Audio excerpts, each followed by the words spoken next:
உண்மையிலேயே சென்சிபிளான ஒருவர் வந்து இன்றைக்கு ஜாதியின் அடிப்படையில் நடக்கக்கூடிய பிரச்சனைகளை லிஸ்ட் பண்ணுவார்.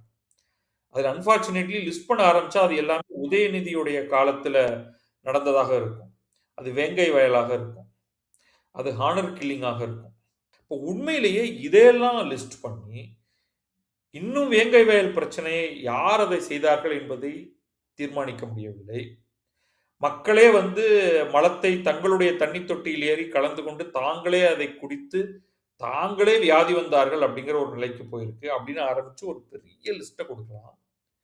அதை விட்டுட்டு ஒரு சோளக்கொல்ல பொம்மையோட சண்டை போட்டு நான் வந்து அதை வீழ்த்துவேன் அப்படிங்கிற மாதிரி ஏதோ ஒரு கதையை பத்தி பேசிட்டு இருக்கீங்களே அப்படின்னு உண்மையிலே நீங்க போக வேண்டியது இதைத்தான். ஆனால் அவர்கிட்ட போய் யாரும் அதை பேசுறதா இல்லை. நீங்க உண்மையிலேயே நீங்கள் சாதி என்பது உருவாக்கக்கூடிய பிரச்சனைகளை ஒழிப்பதற்கு உண்மையிலேயே உங்களுக்கு விருப்பம் இருக்கிறதா?